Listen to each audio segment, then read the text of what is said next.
Good afternoon, everybody. How we doing today? I think I used that yesterday morning at the breakfast for any of you who are here to wake people up. Okay. Welcome to this Lunch and Learn. Appreciate you guys coming here. My name's Frank Peterson. I'm the president and CEO of Recreational Boating and Fishing Foundation, and I am joined here by two distinguished gentlemen from the industry. If you guys would like to introduce yourself. We have the Mad Fisherman here, I believe, Jeff and Chris. I think it's on, Jeff. And I don't believe it is.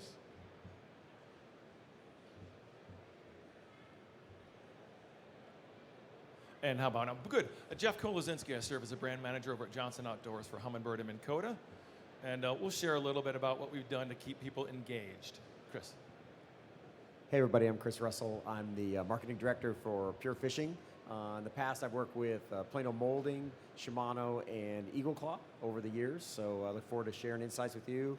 Of course, we're going to hear about the real expert with Frank on the side, but we're just here to answer questions or cover anything that we can, so look forward to talking with all of you. Yeah, and at the end of the session, anybody who can pronounce Jeff's name correctly wins a prize, right, Jeff? Is that, we talked about that? It is, yes. Yeah, okay, good. Okay. Great.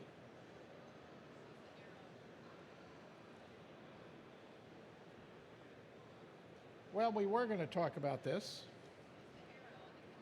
It's not working either. No.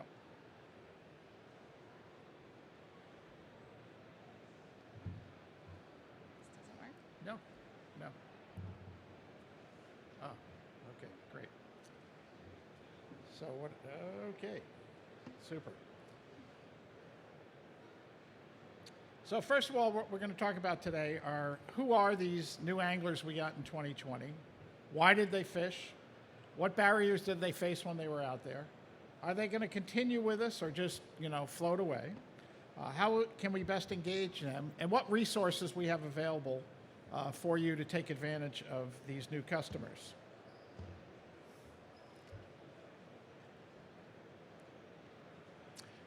First of all, as we stand here today at the end of 2020, there were 55 million people who went fishing in 2020.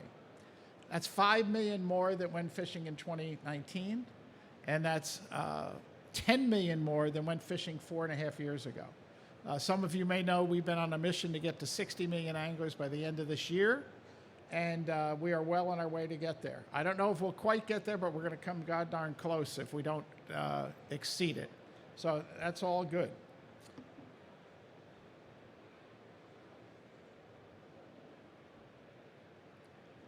So, who are these 2020 anglers?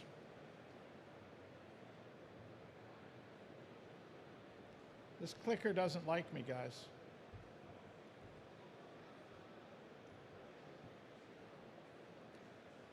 First of all, they're young. Vast majority of the new anglers who came into the fold this year are young, between the ages of 25 and 34.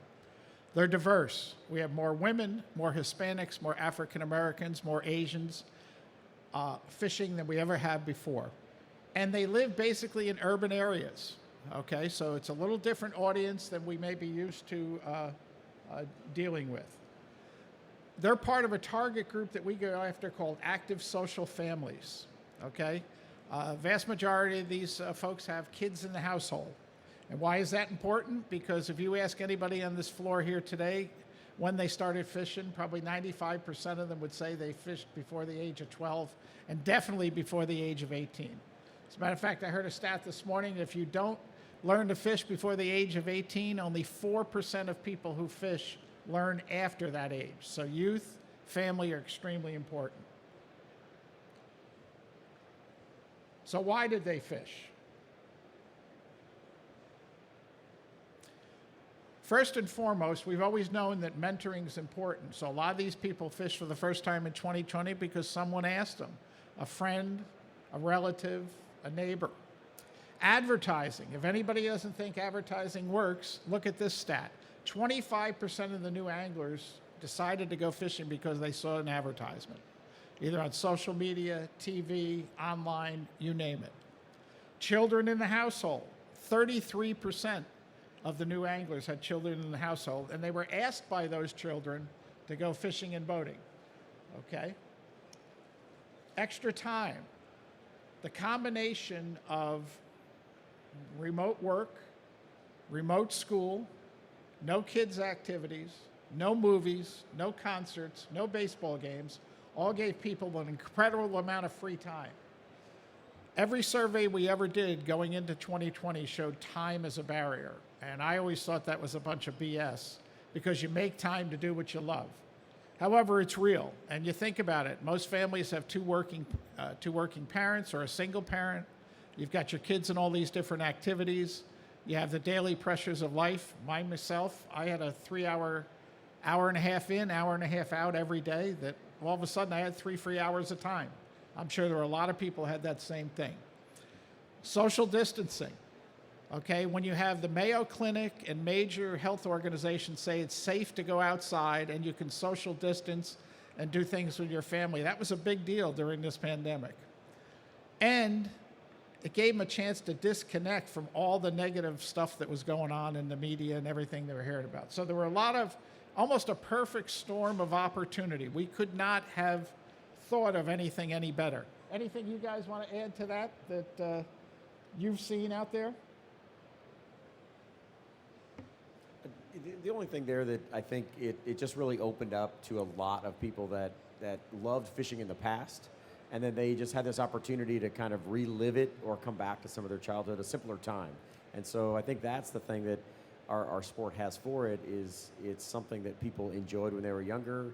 And there was just a change in our whole culture last year that allowed people to just go back to their roots a bit and look for those opportunities to share that with their family, maybe their children or their friends. That's a good point, Chris, because two stats that you're not going to see on here. Number one, there were 4.8 million very first-time anglers. And to Chris's point, there were 9 million people who hadn't fished in a while who came back into the sport last year. So the combination of those two really had a positive impact on overall results. And of course, we still lost some people who fished in 2019 who didn't fish in 2020 for a variety of reasons. The other thing to keep in mind with fishing that's become more and more evident as we've gone through research is it's an add-on activity that other activities families are doing. So they go out to the lake, they go swimming, they go camping, they go boating, they go canoe, kayaking, they go wakeboarding. They're adding fishing into their outdoor adventure, hiking, and my favorite, sunbathing. Yeah, okay. But keep that in mind. You know, fishing is not an all-day event like some other outdoor. You go play golf, you're out there for 5 hours. And if you play behind me, you're out there for 6 hours. But remember, you know, so these are add-on activities, and that's very, very important when you're looking at outdoors. And I have a few other stats to share on that. So, before the pandemic, what barriers did they face? Okay? They had other priorities in life, okay? They didn't have enough time. We've talked about time. And some of these folks weren't really that interested in it, okay? So when they did go out there in 2020, they still had some barriers that we have to overcome. Bad customer experience. I can't stress enough how much these people really need hands-on information on how to go fishing, how to go boating, okay? A lot of them have an equipment-related issues, lack of information about how to get a license, where to go, how to go. So you guys who are thinking about, how many here are retailers in the room? Okay, retailers, as your customers come in, giving them that local how-to information is extremely important to this group, and the right tackle to use and how to use the tackle. Manufacturers, how many manufacturers we got in here? Manufacturers on your websites, easy how-to videos, extremely important to this group. These people will consume video content like crazy. You guys got any thoughts on that? Jeff, I don't know on how they're consuming content with you guys? It's insatiable. You know, when it started, everybody was the beast you could never fill up. But I mean, when we saw the pandemic begin, people went online to prep their fishing times, and they did a ton of research. And what we saw, and maybe echoed out there as well, as the amount of minutes consumed shot it was a rocket. But also the average view time of a video went from a 2 or 3 or 4 or 5 minute video into a lot of long form. People were content to sit and watch a video from start to finish. And as people that make content, you always want them to watch your whole message. That's right. And so it's, some of the statistics give you a view, which is defined as a really short start of the video. And you always want them to watch the sum of everything else. So we saw that there was a lot of content used, and you can't make enough of it anytime then or now. Yeah, we just recently got a statistic at a meeting that we had 98% completion rate on our videos. And Jeff raises a good point. Views are like a 3-second thing. You want completions, and that's a very important statistic. So how are we going to keep these people in the future? What are their aspirations and motivations? They want to master the basics. So information that you can give them is extremely important. They want to advance their skills. They really want to learn how to do this, and they will consume that content if we provide it to them. They want to keep it social. Anything you guys can do on the retail level to promote, group outings or group instruction, or where they can go with other people would be extremely important. And then education, okay? Again, providing them with that information they need to be successful. So here's the big question. Are they going to continue into the future? And nobody has a crystal ball, okay? But I can tell you right now, as I was talking to Chris and Jeff earlier, their sales are still exploding this year. And last year, to our TakeMeFishing.org assets, we had 54 million people come visit us. Nice number, but in 2018 or 2019, that number was 18 million. So we had 3 times the number of people come to our site in 2020 than they did in 2019. So far in 2021, that number's up 35%. So there's still a lot of demand out there for what we're doing, and there's still a lot of opportunity to engage these folks. In the survey, they told us 90% of the new anglers said they want to continue, and 86% of the reactivated anglers said they want to continue. Now, this is a survey. Life can get in the way of things sometimes, but this is positive information that people who tried it, enjoyed it, liked it, and want to return. But it's going to be up to us to continue to provide them that support that they'll need to continue in the future.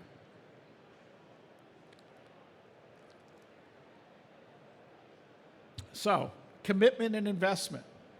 76% of new anglers purchased a license. It should be 100%, but 76% did. And believe it or not, our old reactivated friends were less likely to buy a license because they probably know the chances of getting caught are slim and none. But that's not good, but we'll be working on that as a community. 2 in 5 new boaters purchased a boat in 2020, with over half being operators, which shows good for the future. And other gear. These folks bought gear. They bought gear from a variety of different sources, online, retail. Was talking with our friends at Shimano yesterday, and they told me that their local retailers saw a lot of new customers buying a lot of high-end equipment. Some of the new anglers maybe didn't spend that much, but they're still out there buying the equipment. They've made an investment in the sport. So what can we do to engage these new anglers? And I hope all the retailers in the room keep a database of everybody who comes into their store and everybody who buys something, because if you do, you have the opportunity through email, electronic, through your Facebook pages, your social media, to connect and remind these people of the great experiences they had. 69% of people today in America have a better appreciation for the outdoors than they did pre-pandemic. Okay, and 65% of people said that outdoor activities kept them safe and sane in 2020. So the mental health aspects of getting outdoors, going fishing, going boating, participating in outdoor activities is extremely important. Share local information, highlight convenient local fishing and boating access, and what you catch during the time of the year and how you catch it. You heard Jay Baer, any of you who were at the breakfast yesterday or at his session, make it easy. We overcomplicate the sport of fishing. Anybody who's walked into a big box retailer to try to buy a fishing rod knows what I'm talking about, okay? It's extremely intimidating. We have to make it easier. Emphasize the social aspects of fishing and boating. and be there to give people advice. The biggest thing you local retailers have in your favor is that some of the larger stores, or even some of our other folks who sell equipment, your local area. That information is worth its weight in gold, and you should utilize that to help your customers. So now I'd like to have Chris. Chris, you can stay there or come up if you'd like. It's up to you. To talk a little bit of what Plano has been doing to engaging new customers. I'll let you just stay there. I'll just stand up for a moment. But so we took a different approach than some folks. One thing we wanted to do, Plano is known as a beginner's item. A 1 tray, a 2 tray tackle box. Many of you may remember your first one. And we have that on our side. We took this opportunity, we ran a campaign called Let's Fish, and it was very engaging. We used different people than you would see maybe in an ad for all the avid anglers in the sport. No bass boats, a lot of families, a lot of people that just really appeal to the beginning angler or someone that's just looking to get out in the outdoors. We also did a campaign, we did several of these. We did a College of Ice, which I have referenced up there. That was all done through live events through Facebook. We did a College of Bass in the spring, and those were very educational. So we wanted to give it kind of a two-prong approach. One, very inviting, very social, Frank, as you talked about, and the other one, very driven around education and advice, where we could teach people, talk to them at a very low or entry level type of knowledge, how to tie a knot, what lures to select, where to go, and try to find these folks that aren't engaging in the traditional media. They're not really necessarily reading a hardcore magazine. Maybe they're not even watching a fishing television show, but they're finding this information on YouTube or Facebook. They're hearing it from others. And so the idea of reaching this customer is a bit different than the standard customer that we're all used to talking to when we run an ad in Fisherman Magazine. That's a great location. There's nothing against that, but these particular customers maybe don't engage with that as much. For everybody out there, one piece of advice that we learned as we go, and it's something to keep in mind, if you're creating content for your local store, or you're creating content for your particular customer, there's this social side which is engaging and people want to come and maybe get a laugh or be entertained. But that you have to create over and over and over again. It never ends. Jeff, you brought it up and said, it's never satisfied. The educational content, on the other hand, lives forever. Once you have a great video on how to tie a knot, once you have a great video about how to launch a boat, once you have a great video about how to select a lure, that you will get views over and over again. You don't have to recreate that content. So it's a mix of both that I think we need to think about when we're talking about these new anglers and then coming into the sport. Thanks, Chris. And if you take a look at what's on the screen here and the imagery that Plano and Chris used in this campaign, it's the exact same imagery that will reach that target audience that we talked about earlier of who these new people are. What we do at Take Me Fishing is very similar. You're not going to see a lot of our advertising or promotion within the industry magazines because we're trying to go outside the industry. So, for example, one of the stats, 33% of people fish because their kids asked them. That's why we have a strategic alliance with the Disney corporations. We're on Disney Channel, Disney Junior, Disney XD, and a variety of Disney properties because kids are extremely important and kids do rule the roost sometimes, okay? So again, I think what Plano did here was great. They showcased the people that they were trying to attract that you won't necessarily see in the exhibits here to get the word out that the water's open for everyone. That's our tagline at RBFF and Take Me Fishing. The water's open to everyone. And, maintaining that and showing that is fantastic. Jeff, you want to talk about what you guys did? I am, and I'm going to pick up where Chris left off because if you notice, he had a College of Ice. Now they did a College of Bass, and what they did is created content that just wasn't in a place. It was podcasts of really cool people, and then they took that message out far and wide during the COVID times. There's also something he said, and I want to make sure that I go back that you caught it. Chris, Plano, obviously tackle boxes, and he's talked about our first experiences as anglers, and that was his attachment point to the consumer. We all have that moment where fishing became real and awesome to us. And there's many of the times, or the people, or the places, or the tackle that we have that have a great affinity. And I still have, sentimentally, tackle boxes. I have my daughter's first Plano tackle box. And so, but what he said wasn't just that attachment point, it's what he attached to that point. He was doing knot tying videos. He makes tackle boxes, but he was talking about knot tying videos. And the point that I wanted to make there is it's not selective to the businesses that we have. We're creating content to engage the lifestyle. It's not so narrow at this point down the consumer journey that we can bore them with all the technicalities of our products. I come from a marine electronics background. Part of getting things right in life is admitting you have a problem.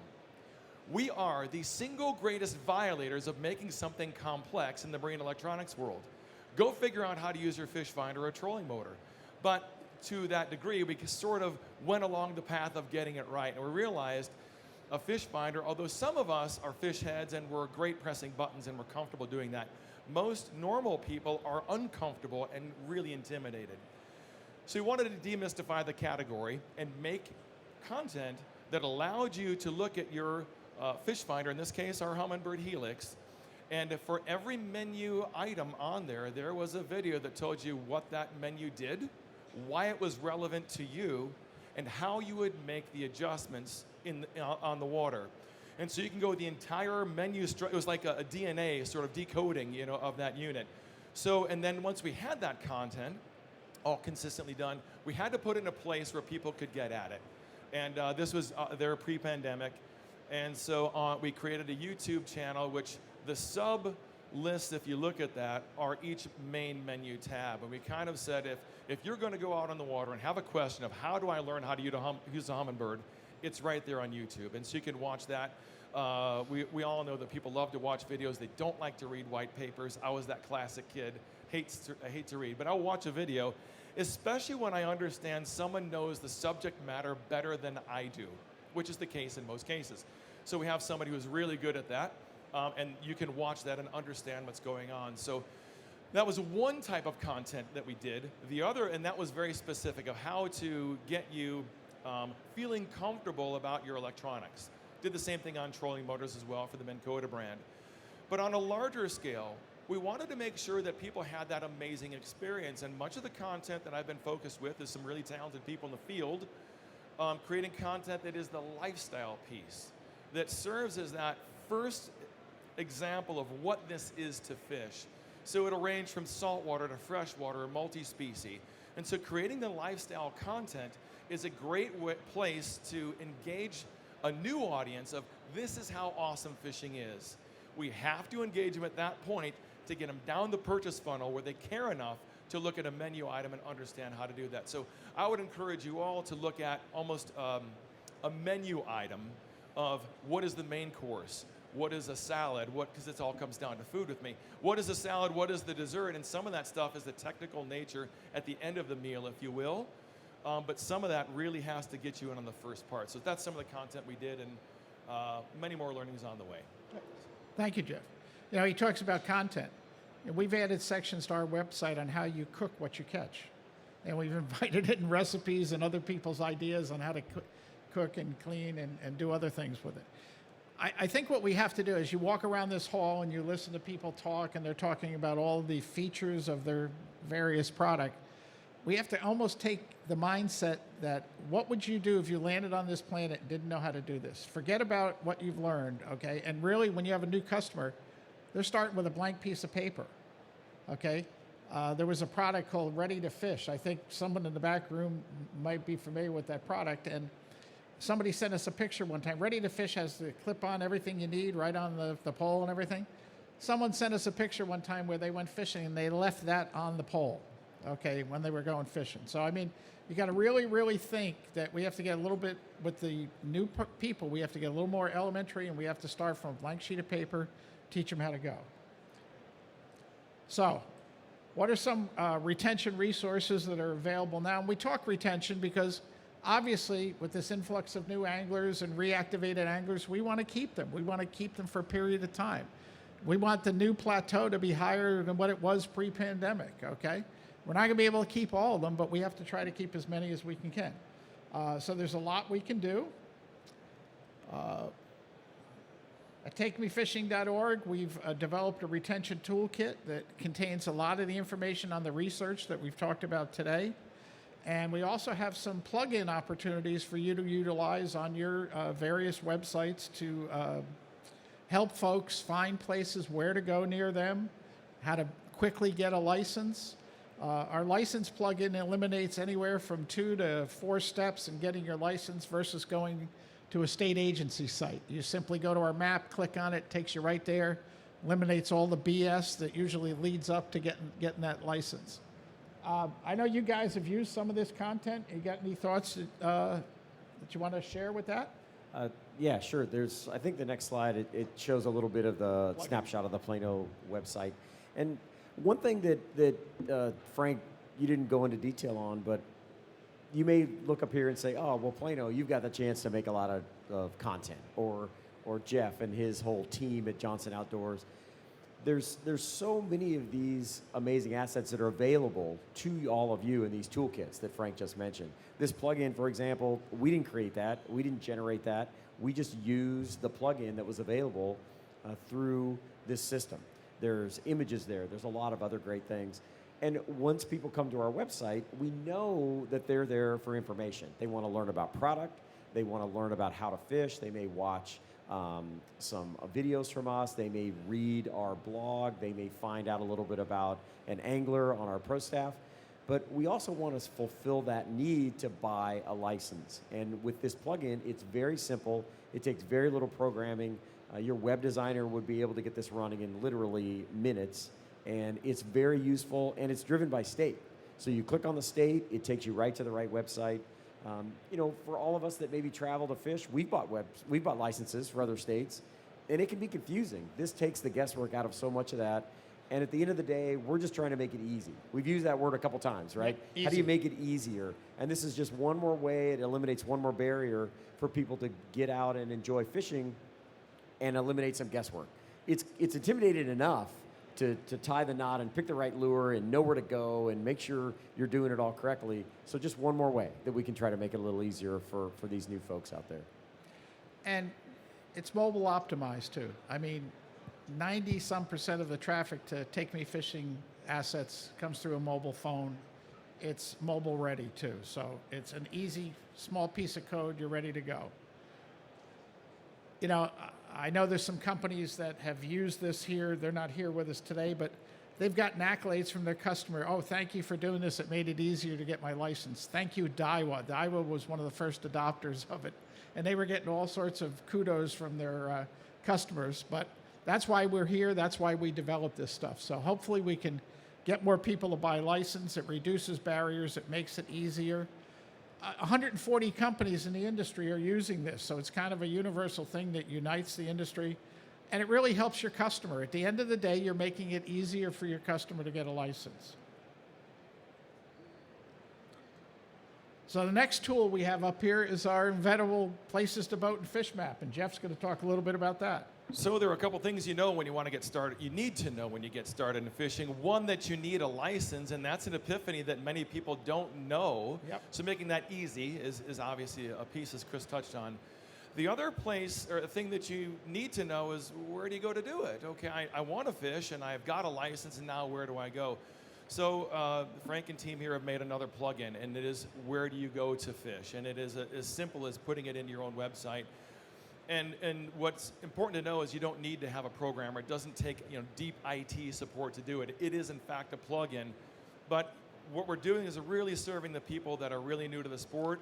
If you've been fishing a while, you have an idea of where to go. You may have a local blog or some sort of resources where you understand where the bite's hot or where the fishing is good. This is really aimed at the people that say, okay, I want to fish, where do I go? And you can sort things here too. So the two things, we're making that easy not only for the consumer angler, but also for us to implement with the plugin. Okay, thank you. And this is some of the things that come with the embeddable map. You can filter by species, what people have recently caught at that body of water, other points of interest that may be around there, like a boat launch, a marina. which bodies of water are managed by the state agency and which are stuff that people have put on there, forecast for fishing, and if you're not on our map, you can add a point of interest. So if you're a local retailer and you want to be part of this, you can add your own store and location to it. So with that, Jeff and Chris, I don't know if there's anything you want to wrap up about the importance of engaging this customer, but that is the word. 15 years ago, I stood up on a podium for my first meeting in this industry. It wasn't here, but it was at another meeting. And I used the word engagement. We needed to engage our customers back then. We need to engage them more today because we have a whole bunch of new people over the last several years that have come into the sport. So it's extremely important. So I don't know, guys, if you have something you want to add to the whole customer engagement discussion, but go ahead. Sure, and of course, we invite questions from anybody. That's kind of what we're here for, so we don't want to take up a lot of time if you have questions and want to talk to Jeff or I or Frank, but we look at this, my company and other folks in the industry, as we've been given this gift. In a lot of ways, it's something we couldn't have asked for any better, of getting all these new anglers. And it's really collectively our responsibility to engage with them now and make sure they keep coming back. Whether it's a small independent tackle store, whether it's the bait shop at the end of the dock, whether it's a manufacturer, whether it's our industry and the group that puts this whole show on, that's kind of what we're all about. And we've got to take that as a serious proposition. So whether it's an ad campaign, it's running an open house for your store, it's encouraging kids to come out to the local pond and learning a few more things. I think that's what really is we're all here for, and ultimately that's what Frank and his organization has been on that mission, leading the charge for all these years. So it's just for looking for creative ways to take advantage of it. There's no two alike. The way I'm going to do it is going to be completely different than the way Jeff is going to approach it, because our products are different. Where your stores are going to be completely different if you're a saltwater store versus a freshwater store. So I think it just takes a little creativity and thinking that through. And manufacturers like us, we're here to help. If you need content, those images that I shared, I'd love to send those to any one of you. If you could use that and help recruit more anglers in your store or coming to your location, we're happy to share those things with you. We create it for that purpose. So if you need something, if you want to come up and talk to me, I'll be happy to talk to you about that. One of the things that Frank mentioned earlier is that life gets in the way. And we all have, if you make a product or if you're a retailer, you have a competitor, right? And so you always think that you're competing against them. One of the things I've always considered is I'm competing against people's time. They have Boy Scouts, they have travel softball, and that takes them away from fishing. And what we saw in the pandemic was this. Prior to this, life got in the way, and life got out of the way during the pandemic, and they came back to fishing. It is a gift we couldn't have scripted if you had piles of paper. So engaging them and making sure that we keep them moving in the right direction is our responsibility, as Chris mentioned. But the one thing that I really have to force myself to do, especially in a technical product line, is to be able to understand or consider they don't know really much about fishing, and it's not an offense to them, but it forces me or forces all of us to look at our sport with different eyes, because there are 5 to 12, whatever the number happens to be now today, million new people, new anglers and reactivated anglers that don't know what we know. And so approaching our disciplines from an aspect of people just don't know fishing like we do is a core, it's a common thread of all the content and all the plugins that we do. Yeah, it's not about the features of the product. It's about the benefits to that customer. And I think you make a great point that just don't assume that people know that they know everything, okay? Assume the opposite and engage with those folks. So, Frank, I have one more thing. Sure, if that's I may. great. We want to convey all this information, and if I could leave with one piece. Fishing is fun. It's about people and relationships. And when you're in a boat with somebody for 5, 6, whatever number of hours, you know them, and it's about relationships. At the end of the day, fishing should be fun in all of our content, and that's what it should be. So if we had to do one sort of content theme, share the excitement of fishing and less about the technical nature for this group. I'll never forget when we started our campaign to engage Hispanic Americans in fishing. And our consultant, had a fishing rod, and he said to me, what is this used for? I said, it's used to catch fish. He said, no, to a Hispanic family, it's used to have a day of fun outdoors. It's another tool in my outdoor toolbox. Think about that mindset. If I held up a fishing rod now, everybody'd say this is to catch fish, right? Not, so there's a little different thought process you have to go through sometimes. I guess we can open it up for questions now.